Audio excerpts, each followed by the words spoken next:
ভেবেছিলাম পৌঁছেই দেবো। কিছু পেতে গেলে তো কিছু দিতে হয়। ঠিক তেমনই কিছু নিতে গেলে কিছু খেতেও হয়। কার সাথে যাবে? কেন, যে যার বউকে নিয়ে যাবে। বউয়ের সাথে না রাশিয়ান ভাবির সাথে? প্রথম কথা, তোমার কি বোন নেই? আর দ্বিতীয় কথা হচ্ছে, তুমি একা কয়জনের সাথে যেতে পারবে? আমাকে চিনতে পারছো? আমি কি কেউ না চিনলেও আমি চিনিয়ে দিব তুমি আসলে কি জিনিস। কি পাজি। তো গাইস, আই এম ব্যাক। এটা শুধু এন্টারটেইনমেন্ট দেওয়ার জন্য, কাউকে পার্সোনাল অ্যাটাক করার জন্য নয়। তো হয়ে গাইস, আজকের ভিডিওতে রোস্ট করা হবে কিছু নোংরা আবর্জনাকে নিয়ে। তো কারণটা হচ্ছে তারা সোশ্যাল মিডিয়ায় এসে এরাই নোংরামু করে। কি বলছিস তুই? তাই বলছি, যারা যারা ছোট আছো বরিয়া করে আমার ভিডিওটা স্কিপ করো, আর যারা বড় জন আছো বরিয়া করে ভিডিওটা দেখে নিতে পারো।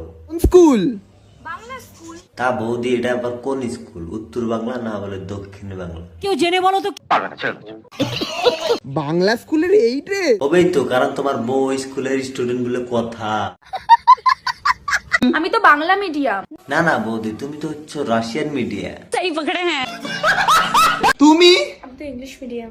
English medium? না না, তুমি তো হচ্ছে হাততলা মিডিয়া। মানে এটা হচ্ছে ও যেখানে থাকে সেখানে কিন্তু হাত তুলে থাকে। এই আরে কি সব জায়গায় কি হাত তুলে দাঁড়াও কেন? কারণ হাত তোলা তো বৌদির ক্রাশ। এরকম বলো না।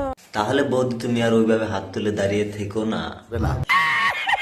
তুমি আমি তো খিচুড়ি স্কুল। তাই সেই জন্যই বৌদি তোমার ওই কন্টেন্ট গুলো সব খিচুড়ি মার্কা। খিচুড়ি খেলে যেভাবে গলা শুকায় সেভাবে তোমার কন্টেন্ট দেখলে বমি হয়। এই একটা পোয়া পাকা আছে। শুধু একটা নয়, সব কটাই পোত পাকা আছে। তোমায় কি ভিডিও করতে ওরা নিচ্ছে না? আচ্ছা বৌদি, তোমাকে বলছি কি, তোমার কি হাত তোলা ছাড়া তোমার কোনো কন্টেন্ট নাই? মাছি দেখো বাবা। আবার দেখো গাইস, নেকামি করে আবারও আত্মত দিয়েছে। মনটাই করে দিয়েছে আর মুখের মধ্যে গাড়া মেরে আর মুখ পিকনিক করি। গাইস, এই ছিল আজকের ভিডিও। তো ভালো লাগলে অবশ্যই লাইক করবেন, শেয়ার করবেন, আর পরবর্তী ভিডিও দেখার জন্য বলে সাবস্ক্রাইব করবে।